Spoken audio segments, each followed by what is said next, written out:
Kickoff to the regular season fast approaching. The Steelers rounding out their preseason schedule on Saturday, and still no quarterback named. Post-game, Mike Tomlin said he hopes to name a quarterback near the end of the work week. Be that as it may, Russell Wilson, Justin Fields, both going to be integral pieces in this team's success this season.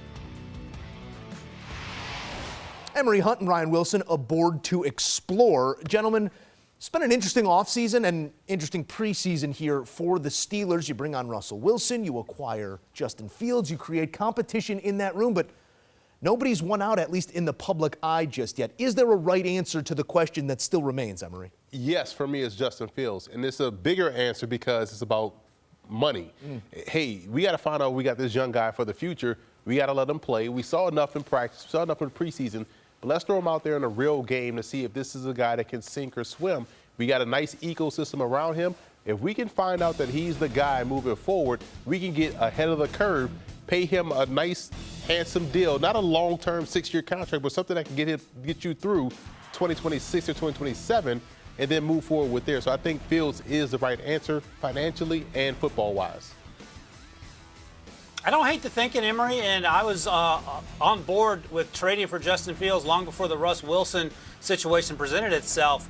But I don't think he's availed himself particularly great over the snaps he was able to get in preseason because Russ was hurt. He struggled holding on to the football in terms of the snaps, and I know there's blame to go around on both sides, but you still have to get the snap as the quarterback. He didn't throw the ball on time, which was something that plagued him during his time in Chicago. And the other most important thing is that Mike Tomlin's made it clear from day one that Russ Wilson's going to be the guy. Oddly enough, he did come out and say it in the hours that just preceded us talking here. But I think at the end of the day, Russ is going to be the starter. And if you're looking for reasons that it might even be more solidified, week 1, they're at Atlanta, Arthur Smith, a revenge game. Week 2, they're at Denver. And I don't think you start Justin Fields at Denver if you have something to prove for your Russ Wilson. Now, if Russ Wilson goes there and lays an egg in week 2, we can revisit the Emory conversation where Justin Fields might indeed find himself in the lineup sooner rather than later. That's just it. No matter who starts this season, both of these guys likely to see time in that offense. And Justin Fields obviously has the financial and the annual advantage here on Russell Wilson. But if I am the deciding vote between you two gentlemen, I think it's got to be Russ off the bat just because of who this team wants to be from an identity standpoint as an offense. Plotting, win some games 19-17, see where you stand. But you make a great point. The explosiveness of Justin Fields adds a wrinkle to this offense that they do not have with the other quarterback. Let's keep the theme of quarterback going here. We saw Bryce Young for the first time this preseason, gentlemen, and we saw Bryce Young that we didn't see a lot of last year. He was sharp, he was on time, he orchestrated a touchdown drive. What jumped off the tape at you from Young here on Saturday? Well, a lot of what we saw today, you saw in spurts last year. On the throws that are going outside the numbers, like the corner routes, he's able to hit those with ease. He's able to drop that in the bucket.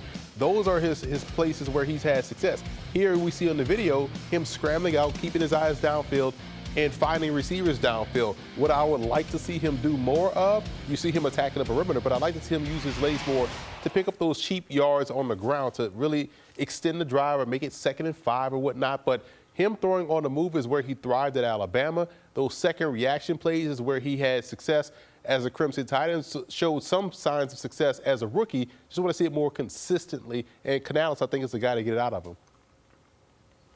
Emory, the last time either me or you weighed what Bryce Young weighs now, we were in 4th grade. I do not want him running anywhere for any reason. Throw the ball. Throw it often. Throw it early. And you did talk about that. He did throw the ball on time. He can throw a platform. And the play to the left, rolling left that he completed Deontay Johnson, there's something we also didn't see last year. Guys getting open. Adam Thielen struggled to get open. Jonathan Mingo struggled to get open. They have playmakers now. Jatavian Sanders, the tight end they drafted out of Texas, he made some plays today. Deontay Johnson, as I just mentioned, was able to get open. And I think those are the differences. And the other big difference, guys, and this is something that, because I watched every single snap last year of Bryce, because we talked about it on With the First Pick podcast. This year, his footwork looks a lot better.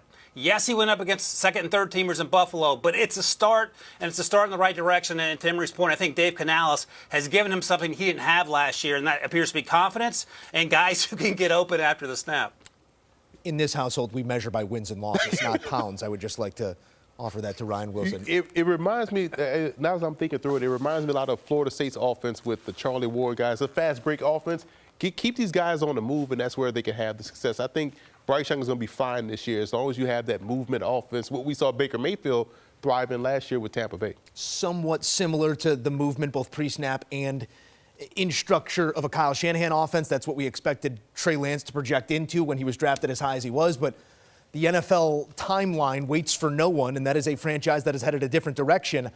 I'm not sure the Dallas Cowboys are quickly heading the direction of Trey Lance, but we got to try and make sense of this night. 413 total yards, 2 touchdowns, and 5 interceptions. I mean, they ran an unnumbered amount of, this offense ran so many plays and could not punctuate drives, and it was all under the tutelage of Trey Lance. I guess just simply put, Ryan, I'm going to come back to here. What does the NFL future of Trey Lance look to you? That might be, an unanswerable question right now, but you saw what makes him great, and you saw what's keeping him off of a football field right now. Yeah, the near-term future is he's going to make this team because he's guaranteed $5 million, and Jerry Jones basically said as much in recent days that he's not going to cut Trey Lance. Trey Lance will be QB3 on this team, however, behind Cooper Rush and, of course, Dak Prescott. But the larger story is, don't blame the guy cashing the checks, blame the guy writing the checks. And that comes back to Jerry Jones, who almost a year ago to this day traded a 4th-round pick for Trey Lance. And you talked about the optimism with the athleticism and being the number 3 overall pick in years past, and that's Kyle Shanahan and John Lynch who made that decision. The thing for me, taking the overarching picture, as someone who covers the draft as well, is that finding a quarterback is incredibly difficult.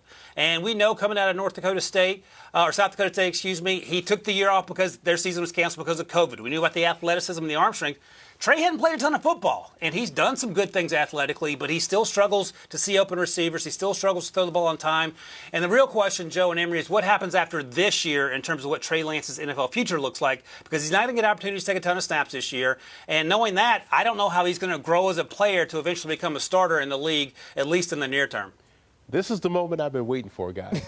Because if anybody can do this, it's the Dallas Cowboys, because they have precedence already. This is why a place like the UFL and these spring leagues are important. Trey Lance needs to play football. We saw this with Jeff Garcia going up to Canada, coming back down to San Francisco and having a great career.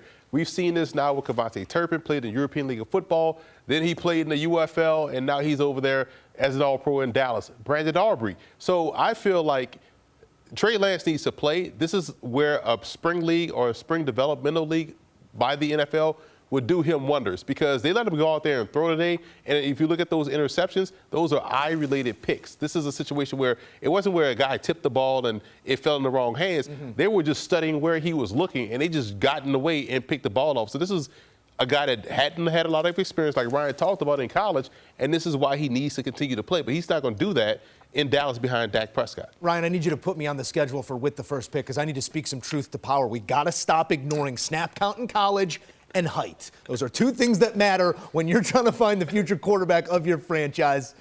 He did not check the box, as you referred to, with that collegiate snap count. Let's get to some winners and losers coming out of Saturday. We saw a lot of football, not a ton of starters on field. Emery, who walks away your biggest winner from Saturday? Jaron Hall, a quarterback from BYU. I love what he did the previous week, 4 or 5, 2 touchdown passes, right? So he was hella efficient. This week, 2 more touchdown passes, threw a lot more passes. And so you like a guy that came into the game last season in a regular season, got his first start, got hurt, then we had the Josh Dobbs experience. And then now he has to find a way to get back onto the field. They drafted their franchise quarterback in J.J. McCarthy. So all he has is these preseason games, and he took full advantage the last 2 weeks, looking like the quarterback we saw from him at BYU. So I thought he did a great job the last 2 weeks, and today threw 2 touchdown passes as well.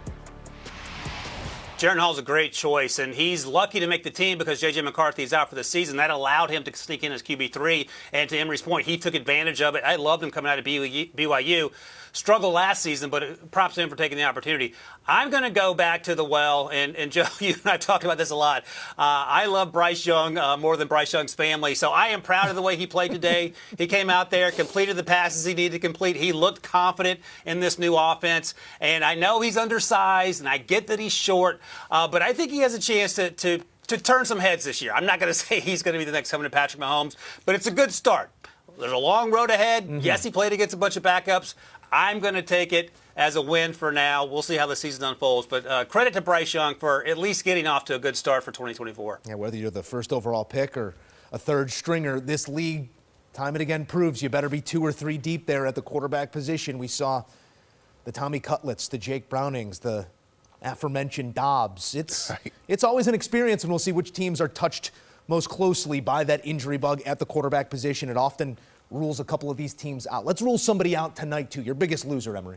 We talked about him a lot already in Trey Lance. You can't throw 5 interceptions in this era of social media. Those 5 interceptions will turn 20 interceptions by the end of the week. So if you're Trey Lance and you look at the way these interceptions were thrown, again, your eyes tell you everything. And these defenders were just locking in on where he was looking at to throw the football and just jumped to the passing lane and took it away. And anytime, we know if you are a defensive guy, you're on defense for a reason because you can't catch. If you're catching interceptions to the tune of 5 of them, think about how bad those passes are being thrown to where defenders can catch them. So, yes, he's the biggest loser tonight. One of those 5 guys who swore they could have been a receiver. Exactly. Ryan Wilson, your biggest loser. Yeah, Trey Lance was low-hanging fruit, and I think we piled on him enough. North Dakota State, by the way, I added insult to injury saying South Dakota State, so my apologies. My apologies there. I'm going to go with a guy who didn't see the field tonight or the previous 2 weeks, and we won't see him until week 1, which will be 300 days after he last played a game, Deshaun Watson. And they're in Seattle, 10 p.m. Eastern start. We saw Jameis Winston, who's a capable backup, and I would argue that Emory has a right to love Jameis because Jameis is legit and a lot of fun to watch. DTR is the backup there as well. But listen, this team is only going to go as far as Deshaun Watson can take them. I say that fully knowing that Joe Flacco took this team to the playoffs last year, but Joe Flacco's now in Indianapolis. So he needs to be playing like one of the top 5 quarterbacks because that's what his salary says he's worth. We have yet not seen that because of injuries. And again, there was conversations he would play this tonight. Kevin Stefanski said as much in recent days, but shoulder injury popped up again. So that's a huge concern for me. It feels like the fact that he's not going to be on the field at all this preseason is very concerning for a Browns team that's in an incredibly tough division in the AFC North. And that's a demerit on me for not mentioning Joe Flacco when trotting out those mercenary quarterbacks from a year ago. Ryan Wilson, Emory Hunt, we appreciate you guys as always as we wrap up Saturday here. But we haven't wrapped up the final week of preseason just yet. We got action coming your way on Sunday. CBS, Paramount Plus, beginning 4:30 Eastern. Arizona Cardinals and Denver Broncos getting their last look. No Bo Nix in this one, but plenty of players living right on that cut line. Going to figure it all out on Sunday.